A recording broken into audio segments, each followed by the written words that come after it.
Bapa, Putra, dan Roh Kudus. Amin. Bapa di surga, kami ucap syukur dan terima kasih. Kami kau ingatkan untuk terus mencari Yesus. Terus mencari Yesus. Seek more Jesus. Mencari Yesus lebih. Seek more gospel. Mencari kitab suci lebih daripada sebelum. Bantu kami ya Bapa dengan kuasa Roh Kudus-Mu. Demi Kristus Tuhan dan pengantara kami. Amin. Para saudara, dalam bacaan Injil hari ini kita diajak untuk berani meninggalkan zona nyaman kita. Bersama dengan orang tua kita, bersama dengan orang yang dekat dengan kita harus membenci dalam tanda petik ya. Berani meninggalkan segala sesuatu demi Yesus. Mencari Yesus lebih daripada segala sesuatu. Berkobar-kobar untuk Yesus. Dan itulah yang membuat kita tidak bersemangat, tidak bergairah dan tidak berkobar-kobar untuk Yesus. Karena Yesus belum menjadi satu-satunya, hanya dia, the only one for Jesus. Jadi satu-satunya. Kalau kita bisa belajar dari kitab suci, kita bisa mengerti dan belajar dari para kudus. Mereka meninggalkan segala sesuatu, bahkan yang paling nyaman dalam hidup kita, hanya karena Yesus telah membakar hatinya. Membakar hati kita, membakar hati mereka. Maka mari kita mengerti dan memahami sebentar karya yang Tuhan telah berikan kepada kita.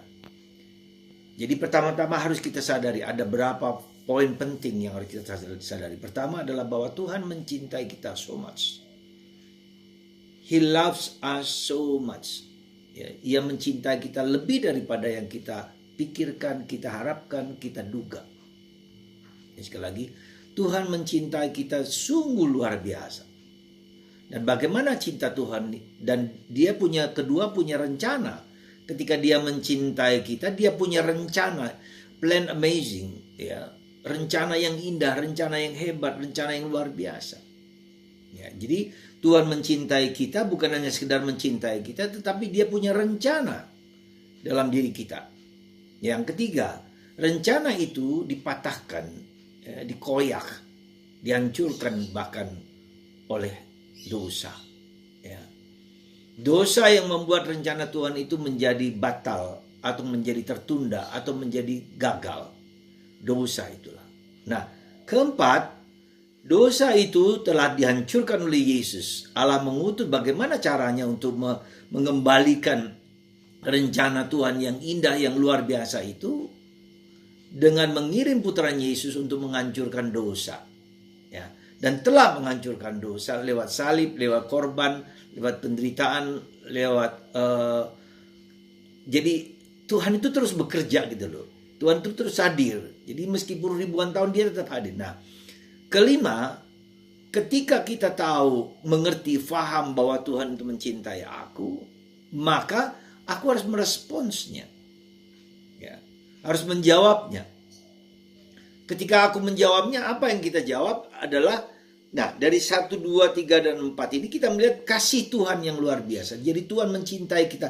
Jadi fokus mencintai. Tuhan mencintai kita. Maka kita harus belajar mengerti, memahami bahwa cinta Tuhan itu bukan abstrak, ya, bukan yang di pikiran aja, tetapi sungguh-sungguh nyata. Maka dalam bacaan pertama hari ini kita mengatakan bahwa cinta itu tidak balas dendam, cinta itu tidak menghukum, cinta itu tidak mengadili, cinta itu tidak ada kejahatan di pikiran, di hati dan budi kita. Jadi dengan kata lain, Tuhan mengubah hidup kita dengan membersihkan pikiran kita, membersihkan hati kita, membersihkan budi kita. Pikiran, hati, dan budi ini menjadi sangat positif, ya. Tidak ada kejahatan di sana. Mencintai orang lain, tidak membunuh, tidak berzina, tidak melakukan perbuatan-perbuatan baik, perbuatan-perbuatan jahat, mulai dari pikiran kita. Dendam, sakit hati, iri hati. Jadi puritas kudus, kemurnian hati dan pikiran. Nah, ketika kita mengalami, sekali lagi, kenapa kita tidak bisa karena kita tidak mengalami Tuhan yang mengubah hidup kita ini. Nah, ketika kita mengalami kebaikan Tuhan, cinta Tuhan yang besar itulah, maka kita membalas, ya, cinta, respons, ya, menjawab cinta Tuhan itu dengan apa? Pertobatan. Pertobatan itu Artinya apa? Bukan hanya bahwa kita mengubah perilaku kita, itu benar. Misalnya dari minum tuak menjadi tidak minum tuak, berjudi tidak berjadi judi, pinjaman online juga menjadi tidak hedonis, ya, tidak nafsu, serakah, dosa dan seterusnya.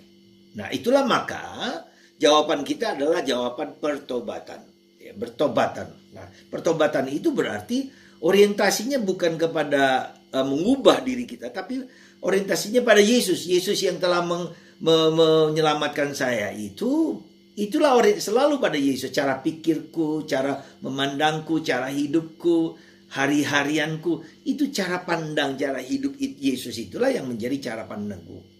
Ya, ubah mindset, pikiranku berubah karena Yesus telah mengubah hidupku.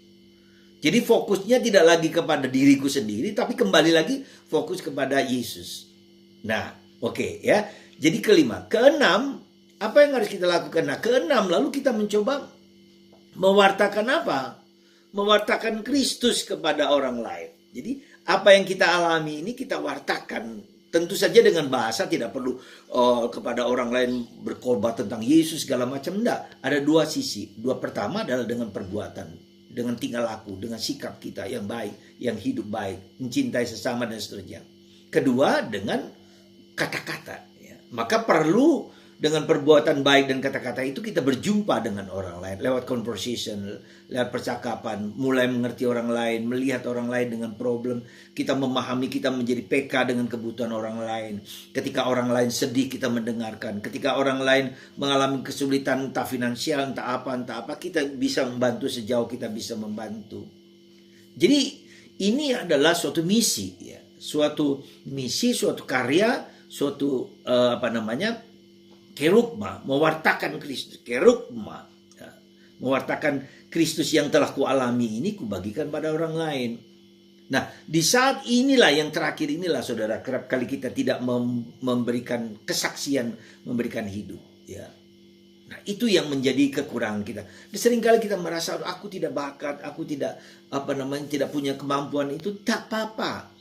Apapun nanti ketika kita mewartakan dan kita mohon Roh Kudus untuk berkarya bagi kita, nanti Roh Kudus akan melengkapi kita dengan karya-karya yang bisa kita lakukan. Seringkali kita berbuat baik kepada orang lain tanpa kita sadari kita sudah berbuat baik kepada orang lain. Dan Roh Kudus akan membimbing pikiran, kata-kata. Dan Yesus mengatakan, jangan takut, aku akan menyertaimu segala sesuatu. Jadi saudaraku terkasih dalam Kristus, sekali lagi saya mau mengatakan, Tuhan mencintai aku lebih daripada segala sesuatu, lebih dari yang kupikirkan, lebih dari yang kuharapkan, lebih daripada segala sesuatu. Itulah, ya. Jadi kedua, lagi dia mempunyai rencana yang amazing. Amazing itu artinya yang indah. Nanti pada misi inilah kita akan membawa Kristus segala-galanya, dan itu akan membuat kita bahagia, damai dan tentram. Nah, kemudian yang ketiga, ya, karena misi itu, rencana itu dipatahkan oleh dosa, dikalahkan oleh dosa. Lalu Kristus mengalahkan dosa dengan menghancurkan dalam diriku itu. Tuhan menghancurkan dosa, pikiran, hati dan budiku dihancurkan, dikalahkan. Lalu yang jawaban kita adalah dengan pertobatan. Kita bertobat. Ya. Pertobatan itu sekali lagi bukan hanya ya kita berubah hidup kita, tetapi cara pandang kita memfokuskan pada Yesus. Ya. Dan yang terakhir adalah misi, kerugma. Wartaan lewat perbuatan, lewat tindakan, lewat kata-kata, ya, kepada orang lain. Ya, ketika mereka mau mendengarkan Yesus, silakan. Tapi kita tidak hanya Yesus, tetapi perbuatan-perbuatan baik kita, cinta sesama, ya, kepada orang lain. Semoga Anda dan saya semakin berkobar-kobar untuk Yesus, karena Yesus segala-galanya untuk kita. Di sanalah kita bahagia, damai, bersatu dengan Tuhan, bersama Yesus di surga, bersama Bunda Maria dan Santo Yosef. Tuhan memberkati Anda semua, Bapa, Putra, dan Roh Kudus. Amin.